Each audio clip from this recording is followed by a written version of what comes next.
आज एउटा बाबुले हामीलाई सन्देश पठाएको छ। निकै नै घतलाग्दो सन्देश छ। संसारभरि धेरै मानिसलाई हुने समस्या बाबुले औँल्याएको छ। बाबुले लेख्छ, म अहिले 18 वर्षको भएँ। म जब 12 वर्षको थिएँ तबदेखि हस्तमैथुनको आदत लागेको छ। यो गलत आदतलाई छोड्ने धेरै प्रयास गरेँ तर छुट्दैन। यो आदतले म फिजिकल्ली मेन्टल्ली विक भएको छु। वीर्यनाशले गर्दा म धेरै दुखी छु। म ब्रह्मचर्यको पालन गर्छु तर फेरि टुट्छ। म के गरौँ? माया, तिम्रो यात्रा यहाँदेखि सुरु गर कि यो तिम्रो मात्र समस्या होइन, यो सारा मनुष्यताको समस्या हो। तिम्रै जस्तो शरीर भएका सम्पूर्ण मानिसको यो साझा समस्या हो। जब शरीरमा प्रवेश गरिन्छ त्यस पछाडि सुरुमा हामीलाई बाँच्नको लागि चाहिने सर्वप्रथम त भाषा, हामीलाई के भयो भनेर भन्नको लागि र हिँड्न सक्ने त्यति पहिला शरीरले प्रकृतिले डेभलप गरिदिन्छ।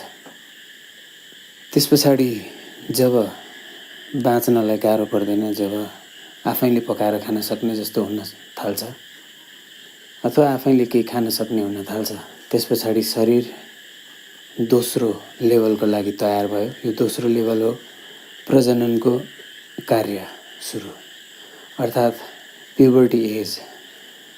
यो प्युबर्टी एजको एनर्जीले बालकलाई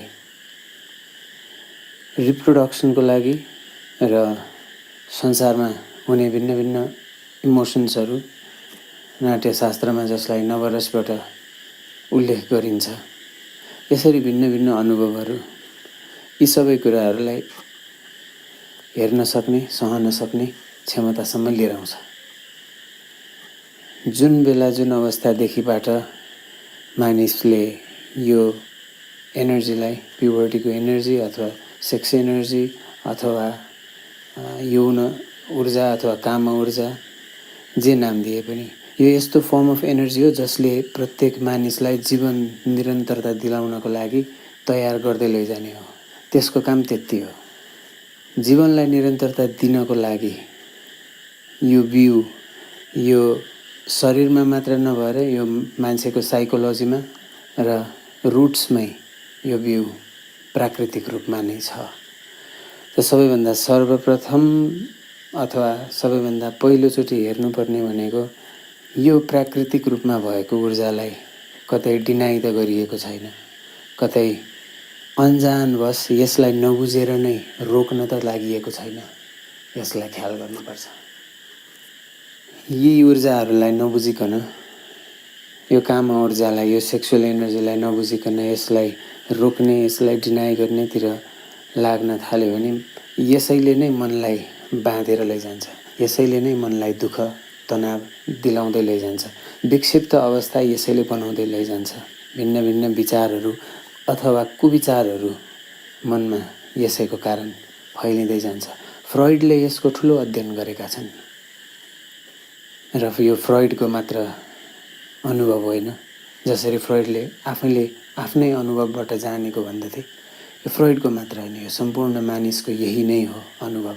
र यही कुरा हामी परिवारमा, हामी समाजमा खुलेर गर्न नसक्ने भएको कारण हामी सबैलाई तनावबाट गुज्रिनुपर्छ र हाम्रा बाआमाहरू पनि यस्तै यस्तै अवस्थामा, किशोरावस्थामा यस्तै तनावबाट गुज्रिए जसको हामीलाई कुरा गरेनन् र उनीहरूका पनि बाआमा त्यस्तै अवस्थामा गुज्रिए जसको उनीहरूलाई कुरा गरेनन् र यसै कारण यो अन्धकार, यो डिस्कस नगरिएको, यो सेयर नगरिएको अनुभव पहिलोचोटि एक्लै अनुभव गर्दाखेरि सबैलाई डर लाग्छ।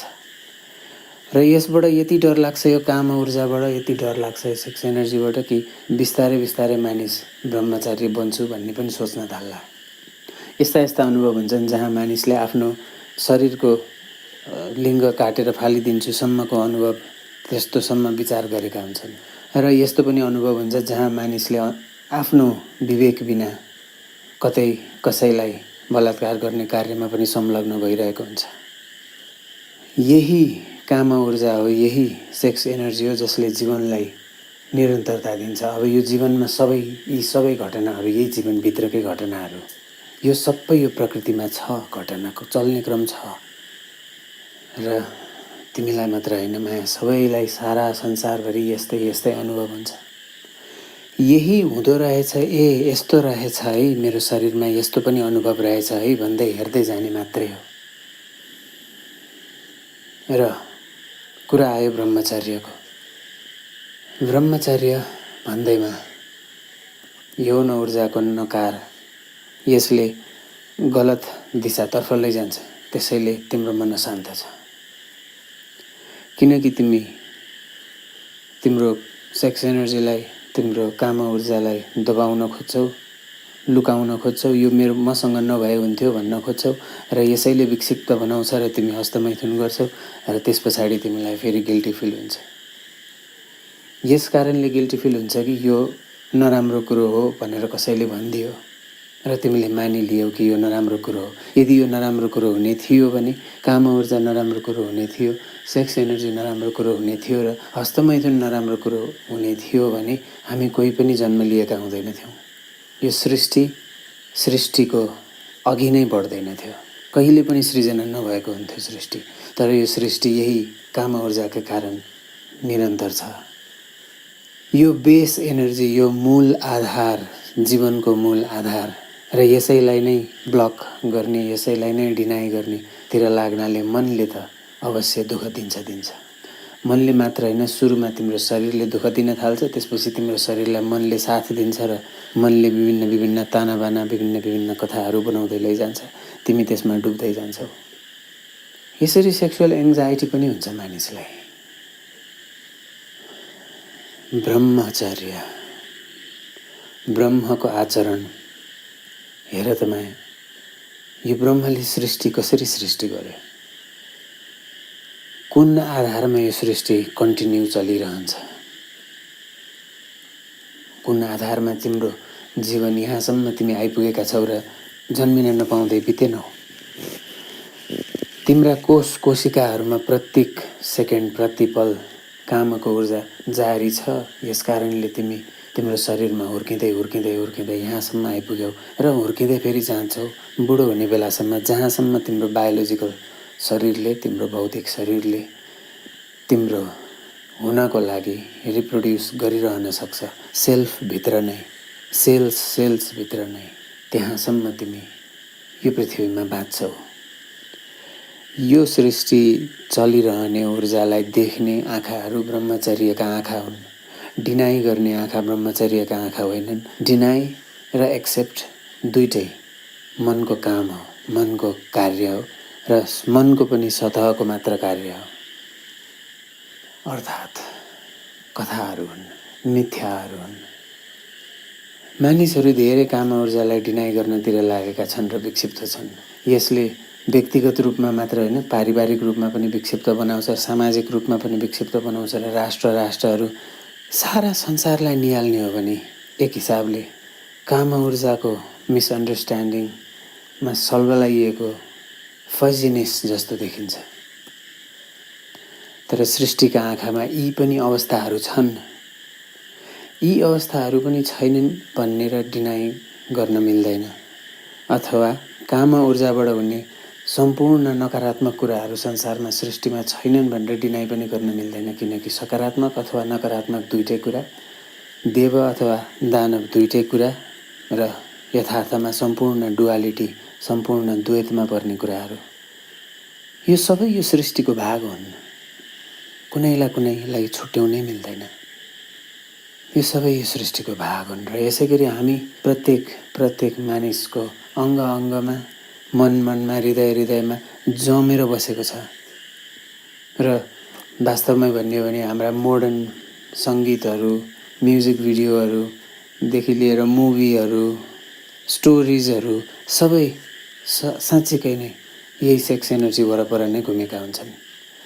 र 24 घण्टा तिमी जता हेर्छौ त्यहाँ सेक्स एनर्जीको बारेमा सबलिमिनल मेसेजेस तिमीले पाइरहेका हुन्छौ। र तिमी संसारमा जहाँ जान्छौ त्यहाँ काम ऊर्जा त देख्छौ नै। तिमीले जति म हेर्दिनँ भने पनि बाटामा कुकुरहरूले गरिरहेका हुन्छन्। फुल फुलहरूलाई मौरीले प्रत्येक वसन्तमा अहिलेको यो सिजनमा यो भइरहेको छ। फुलहरूलाई मौरीहरूले यही प्रजनन कार्यमा सहयोग गरिरहेका छन्। अब यो सारा सृष्टिमा भएको यो क्रियालाई तिमी कसरी रोक्छौ? ब्रह्मचर्यलाई बाँध नबनाऊ माया। ब्रह्मचर्य यो ऊर्जाको स्वीकार्यता हो, यसको डिनायल होइन। यो ऊर्जा छ, यसको उपयोग तिमी कसरी गर्न सक्छौ त्यसको जिम्मेवारीतिर लाग। त्यसले तिमीलाई तिम्रो जीवन पनि सरल बनाउँछ, तिम्रो सामाजिक जीवन पनि सरल बनाउँछ। किनकि आखिरमा सबैको जीवनको कथा एउटै नै हो, उस्तै उस्तै नै हो।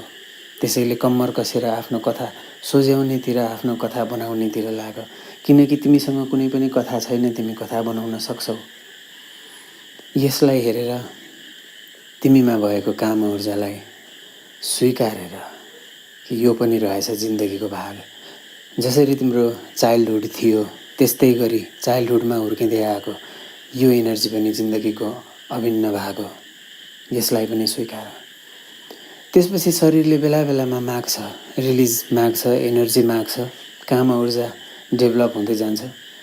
योग ध्यान प्रयोग गरेर तिमीलाई गाह्रो पर्छ निहाल्नलाई भने तिमीले हस्तमैथुन गरेर केही पाप गरेको हुँदैनौ।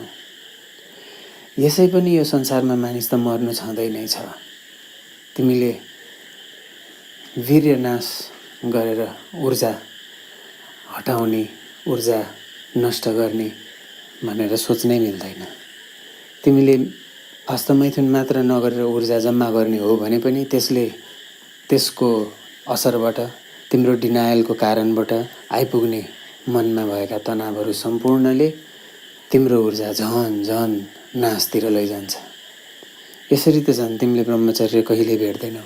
यसरी तिमीले दबाउँछौ मात्रै, र दबाइएको कुरो कहिले पनि स्वीकार्दैन जिन्दगीले, तिम्रो मनले नै स्वीकार्दैन। त्यसैले गाह्रो छ मानिस हुनु। जनावर हुनु सजिलो छ, त्यही भएर मानिसहरूमा जनावर प्रवृत्ति आउँछन्। त रेप गरिसकेका मानिसहरूलाई धेरैलाई सोध्ने हो भने कस्तो कस्तो उत्तर भेटिएका छन् भने उनीहरूलाई होसै थिएन कसरी त्यो हुन गयो, र त्यस्तो मैले गर्ने त थिइनँ भनेर पछि भनिरहेका हुन्छन् धेरैले। र साइकोलोजीमा यसको ठुलो अध्ययन पनि गरियो। यो सेक्स एनर्जीलाई जति जति दबाउँदै गयो त्यति नै विक्षिप्त हुँदै मान्छे बेहोसीमा जान्छ। र क्रिमिनल रेकर्डमा हेर्ने हो भने यो विक्षिप्तता मासमा एकैचोटि संसारमा वेभको तरिकाले आइपुगेको देखिन्छ। एउटा सिजन हुन्छ जहाँ यस्ता घटना धेरै घट्छन्। मान्छेको चक्र यसरी सिङ्क भएको छ यो सृष्टिसँग, एकअर्कासँग। हस्तमैथुनले केही बिगार गर्दैन जीवन, किनकि यसै पनि खेर गइरहेको छ। तिमीले हस्तमैथुन गरेर तिमीलाई रिलिफ हुन्छ भने, तिम्रा विभिन्न मनमा तनाव बोकेर बस्नु पर्दैन भने हस्तमैथुन तिम्रो लागि बिख होइन, अमृत सम्मान सम्झ्यौ। किनकि यही मैथुन नै पौराणिक कथामा हेर्ने हो भने समुद्र मन्थन यसको बेस्ट उदाहरण। मैथुन नै कि त विष निकाल्ने यन्त्र तन्त्र बन्न जान्छ, र मैथुन नै अमृत निकाल्ने यन्त्र र तन्त्र बन्न जान्छ। कसरी प्रयोग गर्छौ तिमीमा भर पर्छ माया। तिम्रो मन्दिर तिमीसँग छ, तिम्रो मन्दिरको चाबी पनि तिमीसँग छ।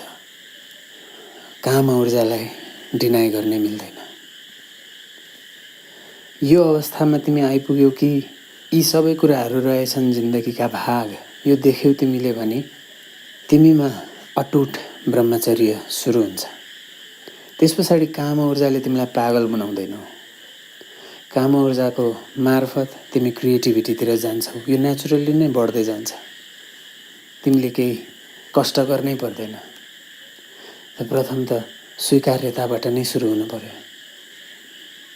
हामी यस्तो समाजमा छौँ जहाँ काम ऊर्जाको कुरा गर्दैनौँ, कसैलाई सिकाउँदैनौँ र विद्यालयलाई छोडिदिन्छौँ, यसले विद्यालयले सिकाइदिन्छ भनेर। परिवारमा यसको कुरा हुँदैन, समाजमा यसको कुरा हुँदैन।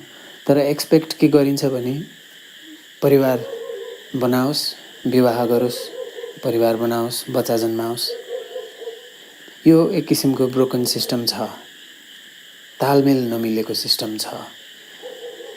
यो यस्तो छ, तर यो न नेगेटिभ हो न पोजिटिभ हो। यो यस्तो छ र यो संसारभरिकै कथा हो, यहाँको मात्र होइन, संसारभरि नै भिन्न भिन्न सिभिलाइजेसनमा मानिसहरूले सेक्स एनर्जीलाई कहिले पनि खुलेर कुरा गरेनन्, बुझेनन् र एक्सपिरियन्सेसहरूलाई सेयरिङमा ल्याएनन्। वेस्टर्न सोसाइटीमा त बल्ल बल्ल रिसेन्टली मात्रै हो ओपनली यसको बारेमा कुरा गर्न थालिएको, र यस आधारमा नै हाम्रो सभ्यता पनि हाम्रो समाज पनि यस्ता कुराहरूबाट अलि पछाडि नै छ। यो पनि यथार्थ हो, तर सबैको कथा त्यही नै हो, त्यो पनि यथार्थ हो। किनकि वास्तवमा नै यो किन छ, कसरी छ त थाहा पाउन सक्ने कुनै माध्यम छैन, मात्रै सरेन्डरिङ गर्ने माध्यम छ। त्यसैले तिम्रा भिन्न भिन्न ऊर्जाहरूलाई निहाल, स्वीकार, प्रेमले स्वीकार, एकदमै आनन्दले स्वीकार, माया नडराइकन स्वीकार, र तिम्रो जिन्दगीको मिठो कथा तिमी आफै बनाउँदै जाऊ। आजलाई यति नै।